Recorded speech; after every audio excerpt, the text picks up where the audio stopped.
여러분 안녕하세요. 지은이네 정원입니다. 아침 저녁으로 선선해진 것 같아서 가을이 왔나 싶었는데 어제 오늘 여름이 다시 온 것처럼 좀 날씨가 더워졌어요. 오늘은 저희 정원에 9월이 되어서 새로 핀 꽃들과 또 그전에 피어있는 꽃들이 얼마나 더 예뻐졌는지 그런 모습들에 대한 이야기를 해보도록 하겠습니다. 요즘 빨간색 천일홍이 한참 예쁘게 피고 있는데요. 이 빨간색 천일홍은 천일홍들 중에서도 제일 많이 자연발화가 잘 되는 것 같았어요. 그래서 자연발화한 아이들이 그대로 커서 정원의 포인트가 되어주기도 하고요. 또 자연발화한 아이들을 한 곳으로 모아서 이렇게 심어주면 더 예쁘게 볼 수도 있답니다. 빨간색 천일홍을 자세히 들여다보면 보석 같아 보이기도 합니다. 사파이어 세이지예요.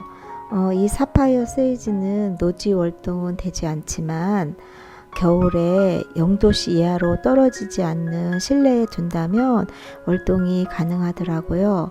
그래서 저희는 창고에서 이 사파이어 세이지가 월동을 했어요. 지금 이 사파이어 세이지는 그 월동을 한 아이를 화단에 심어준 것이고요. 이 세이지는 물을 굉장히 좋아하고요. 또 삽목도 아주 굉장히 잘 되는 아이예요. 그래서 제가 가지 잘라서 삽목을 여기저기 해서 화단에도 심고 또 화분에도 심고 그랬는데요. 지금 한참 진보라색의 예쁜 꽃을 많이 피워주고 있어요. 삽목해서 화분에 심어준 아이도 이렇게 예쁜 꽃을 피우기 시작했습니다. 이 무늬 병꽃나무는 친구가 삽목해서 나눔 준 것인데요. 올해는 꽃 보기 쉽지 않겠다 생각하고 가지 정리를 좀 했는데요. 가지 정리한 자리에서 새 가지가 나오면서 이렇게 병꽃이 피고 있어요. 요즘 아주 신기하게 보고 있는 병꽃나무예요.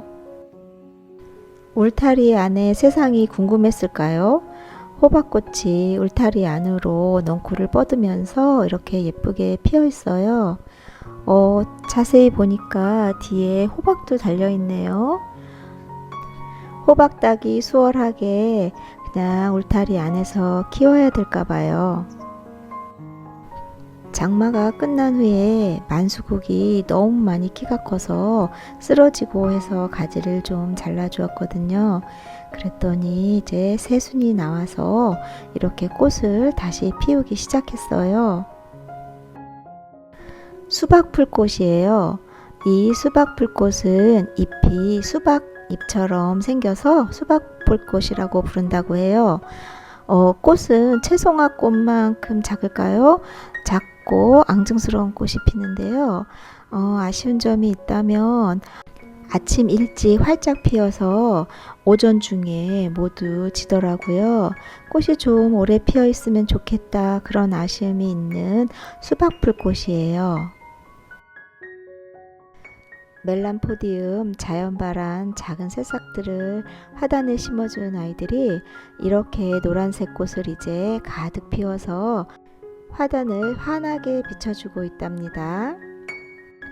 멜란포디움 옆으로 머시멜로 아나벨 수국이 보이고 있는데요.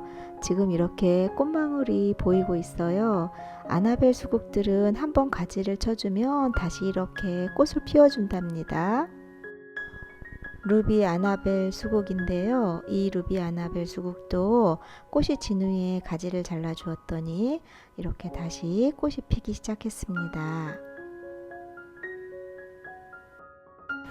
자연발화한 솔채꽃이 이제 꽃이 피기 시작했어요. 솔채꽃도 자연발화를 아주 잘하는데요.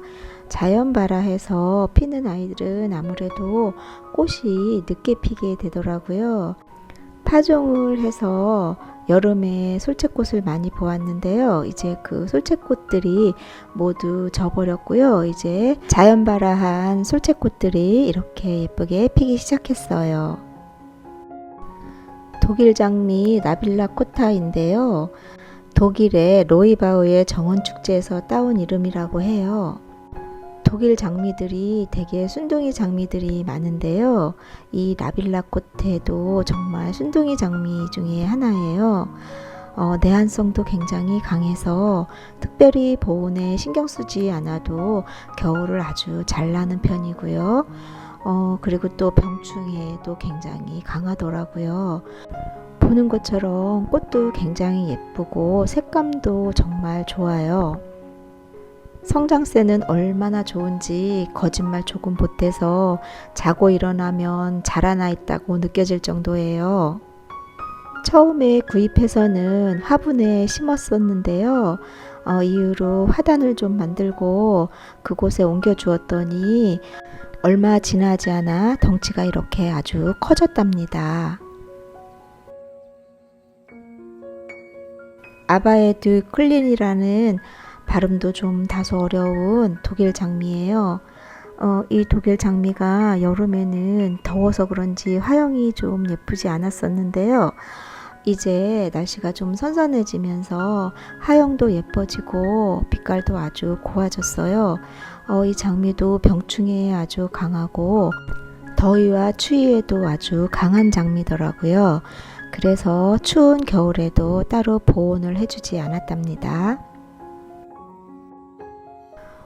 루드베키아는 꽃이 지고 난 후에 좀 짧게 잘라 주었더니 다시 꽃대가 올라오고 꽃이 피기 시작했어요. 꽃이 부족한 빈 공간을 예쁘게 채워주고 있어요. 여러 색깔의 작은 꽃이 함께 피는 신비로운 꽃 난타나예요. 시간이 지나면서 색이 계속 바뀌어서 칠변화라고 불리기도 해요.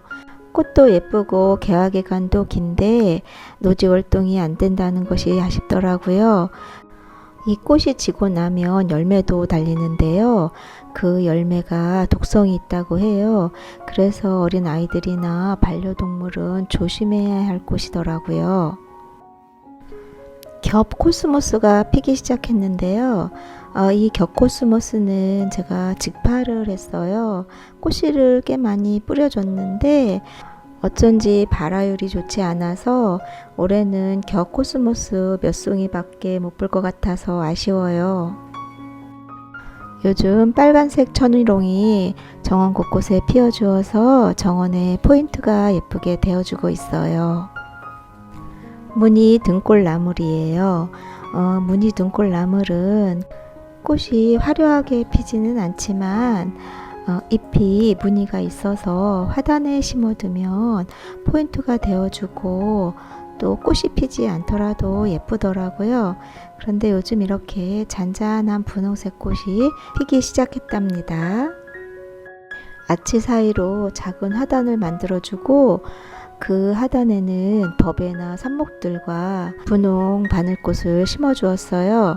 이제 꽃들이 조금씩 피기 시작해서 하단의 모습을 갖추기 시작했답니다. 키가 아주 큰 부틀레아는 부담스러워서 작은 애성 부틀레아를 심어 주었는데요. 진 꽃대를 잘라 주었더니 계속해서 이렇게 예쁜 꽃을 보여주고 있고요. 키가 작고 아담해서 작은 하단에도 잘 어울리는 부틀레아입니다. 촛불 맨드라미도 연한 분홍색으로 변해가면서 점점 예뻐지고 있어요. 분홍 바늘꽃은 키가 크면서 자꾸 쓰러져서 제가 몇 번을 잘라주었더니 저희 집 바늘꽃은 이제서 꽃을 좀 보여주는 편이에요. 분홍 바늘꽃은 삽목도 정말 잘 되어서 잘라준 가지는 삽목을 많이 해두어서 정원 이곳저곳에 심어두었더니 이제 분홍 바늘꽃이 많이 피기 시작했어요. 나비와 똑 닮은 애모를 가지고 있는 나비 수국이에요. 이 나비수국 저도 올해 구입해서 처음 키워보았는데요. 굉장히 꽃도 많이 피고 병충해에도 강한 편이더라고요. 그런데 늘어지면서 크는 것 같아서 제가 가지를 좀 많이 잘라 주었어요. 삽목도 잘 되는 편이라고 하던데 저는 아직 삽목을 해보지는 않았고요. 아쉬운 점이 있다면 추위에 굉장히 약해서 노지 월등은 되지 않는다고 해요. 그래서 겨울에는 실내에 들여서 키워야 할 것 같아요. 저희 집 자랑거리 배풍둥 여전히 이렇게 한미모하고 있답니다. 가을인가 싶었는데 갑자기 날씨가 여름으로 돌아가는 것 같아서 약간은 무서운 생각까지 들더라고요. 여름이 여간 고약했어야 말이죠. 그래도 가을은 오겠지요. 여러분들이 맞이할 가을이 모두 행복했으면 좋겠습니다. 지금까지 영상 함께 해주셔서 감사합니다.